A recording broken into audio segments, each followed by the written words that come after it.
कडकडीत उन्हाळा सुरू झालाय आणि उष्णताही वाढली आणि त्याचबरोबर आपल्यासोबत कैरीचा सीझनही आहे। तर या सीझन मध्ये आज आपण एकदम चटकदार असं कैरीच्या पाण्याची रेसिपी बघूयात। बनवायला सोपा आणि महत्त्वाचं म्हणजे एकदा बनवला की 2-3 महिने आरामात आपण या पाण्याचा एन्जॉय घेऊ शकतो। अगदी सोपी रेसिपी आहे आणि घरातल्या साहित्यात ही बनवून तयार होते। चला तर मग रेसिपीला सुरुवात करूया। तर या रेसिपीसाठी तुमच्याकडे जी कोणती कैरी असेल ती तुम्ही इथे वापरू शकतात। फक्त कैरी घेताना थोडीशी आंबट कैरी घ्या, जेणेकरून फन हे थोडंसं आंबट गोड छानसं लागेल। कैरी येथे स्वच्छ धुवून घेतलेली आहे आणि कैरीचा जो वरचा देठ आहे तो इथे कापून घेऊयात, कारण की या देठाचा जो चीक असतो तो आपल्या पण्यामध्ये येऊ शकतो, त्यामुळे पण्याला थोडासा उबट वास येऊ शकतो किंवा तो खराबही होऊ शकतो। म्हणून शक्य असेल तर वरचा देठ हे कापूनच घ्या। या कैरीला सॉफ्ट करून घेण्यासाठी खूप साऱ्या पद्धत आहे। गावाकडे या चुलीमध्ये सॉफ्ट केल्या जातात, म्हणजेच शिजवल्या जातात, किंवा तुम्ही याला वाफवून देखील घेऊ शकतात। तर इथे आज मी कुकरचा वापर करत आहे। अगदी कुकरमध्ये मी थोडंसं पाणी घालून या कैऱ्या घालून याला 2 शिट्ट्या येऊपर्यंत आपण प्रेशर कुक करून घेऊयात। अगदी मीडियम फ्लेम वरती मी याच्या 2 विसल्स काढून घेतलेले आहे।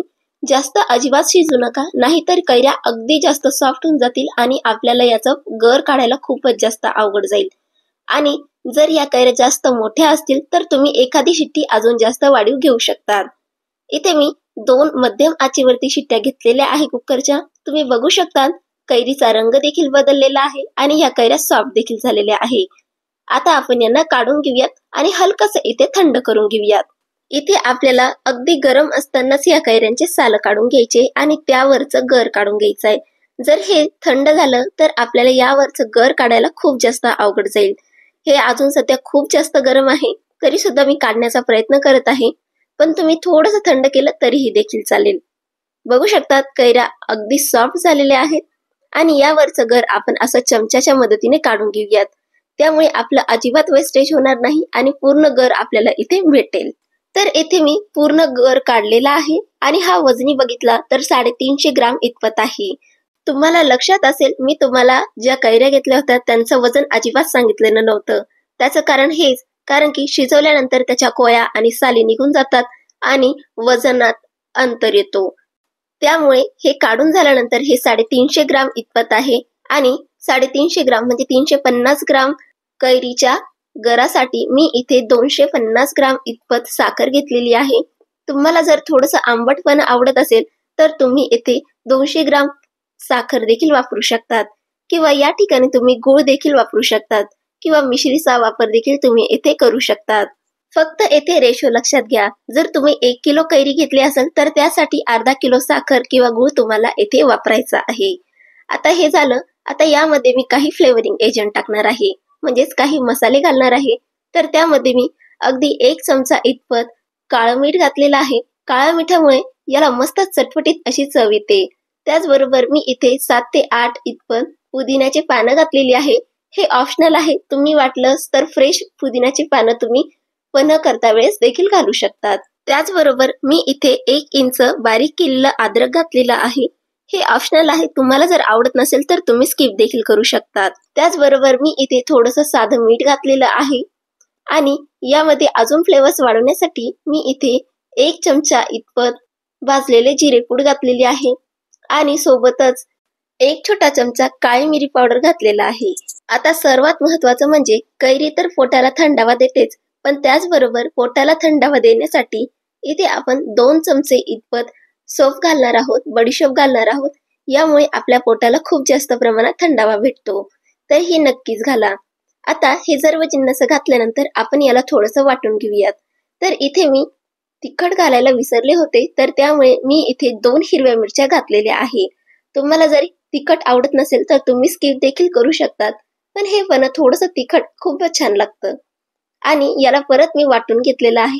तुम्ही बघू शकतात अगदी स्मूथ अशी पेस्ट तयार झालेली आहे।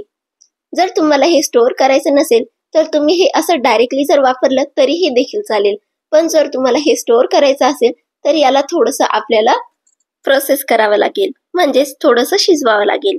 तर याला मी एका पॅन मध्ये काढून घेतलेला आहे आणि याला आपण कमीत कमी 5 ते 7 मिनिटांसाठी येथे शिजवून घेऊयात। मला इथे थोडासा काळा मिठाचं प्रमाण थोडं कमी वाटत होतं, म्हणून मी इथे अगदी 1 चमचा छोटा इतपत अजून काळं मीठ घातलेलं आहे. काळ्या मिठामुळे याला खूपच छान चटपटीतपणा येतो, तर हे नक्कीच घाला. आता याला आपण 5 ते 7 मिनिटांसाठी मस्तपैकी शिजवून घेऊयात. आता काही वेळेस असं होतं, कैरी जास्त आंबट असते म्हणून आपण जास्त साखर घालतो आणि तो शिजवताना ती क्रिस्टलाइज होते. तर अशा केसमध्ये काय करायचं, ज्या वेळेस आपण हे शिजवायला घेतो त्यावेळेस थोडंसं इथं लिंबाचा रस घालायचा, जेणेकरून आपली जी क्रिस्टलायझेशन प्रोसेस असते साखरेची ते इथे स्टॉप होते. त्यामुळे आपली साखर अजिबातच क्रिस्टलाइज होत नाही या पाण्यामध्ये. 5 ते 7 मिनिटांनंतर तुम्ही बघू शकतात याचा कलर कम्प्लिटली चेंज झालेला आहे. आता गॅस बंद करून आणि याला कम्प्लिटली थंड करून घेऊ. थंड झाल्यानंतर याला आपण एअरटाईट कंटेनरमध्ये काचेच्या जारमध्ये स्टोअर करूयात. शक्य असेल तर काचेच्या जारमध्येच याला स्टोअर करा, कारण की यामध्ये आंबटपणा असतो, त्यामुळे हे बाकीच्या मटेरियल सोबत रिॲक्ट होऊ शकतो. म्हणून शक्य असेल तर काचेच्या मटेरियल मध्येच याला स्टोअर करण्याचा प्रयत्न करा. आता यापासून आपण मस्तपैकी असा कैरीचा पन्ह बनवून घेऊयात. तर पन्ह इथे खूप वेगवेगळ्या पद्धतीने बनवलं जातं. कोणी कोणी खूप सिंपल पन्ह बनवतो, किंवा कोणी जलजिरा पावडर टाकून, लिंबू किंवा सोडा टाकून देखील हे पन्ह बनवलं जातं. आता बाजारामध्ये हे शक्यतो हिरव्या रंगाचं दिसतं. त्यामागचं रिझन एक, त्यामध्ये खूप जास्त प्रमाणात हिरव्या रंगाचा वापर केला जातो आणि आपल्याला तर माहीतच आहे आर्टिफिशियल कलर्स हे आपल्या आरोग्यासाठी अजिबातच चांगले नसतात. म्हणून शक्य झालं तर घरीच असे कैरीचे पन्हे बनवा आणि एन्जॉय करा. थोडेसे दिसायला इकडे तिकडे तर होतीलच, पण चवीला मात्र तसेच भन्नाट लागतील आणि आरोग्यासाठी तितकेच जास्त हेल्दी राहतील. आता तुम्ही म्हणाल याला तर कलरच नाहीये, तर त्यामागचं रिझन तेच, यामध्ये कलर नाहीये, एकदम होममेड पद्धतीचा आहे, त्यामुळे याला कलर नाही. तुम्हाला जर तसंच हिरव्या प्रकारचं हवं असेल तर तुम्ही यामध्ये फूड कलर्स ऍड नक्कीच करू शकतात. आता मी इथे फक्त बर्फ टाकून त्यामध्ये थोडेसे पुदिन्याची पानं आणि 2 ते 3 चमचे इथं कैरीचं कॉन्सन्ट्रेटेड पन्ह घातलेलं आहे आणि थंड पाण्यामध्ये मिक्स करून याला सर्व केलेलं आहे. तुम्हाला याचं कितपत कॉन्सन्ट्रेशन पाहिजे, गोड किती पाहिजे, आंबट किती पाहिजे हे तुम्ही यामध्ये कमी जास्त करू शकतात. बनवायला इतका सोपा होता ना, अगदी सोपा आणि आरोग्यासाठी तितकाच जास्त लाभदायक. तर कशी वाटली रेसिपी मंडळी, मला कमेंट करून नक्कीच सांगा आणि ही रेसिपी तुम्ही एकदा नक्कीच ट्राय करा तुमच्यासाठी या उन्हाळ्यामध्ये, तुमच्या मुलांना उन्हापासून उष्णतेपासून वाचवण्यासाठी. चला तर मग पुन्हा भेटूया अशाच नवीन इंटरेस्टिंग रेसिपीसह.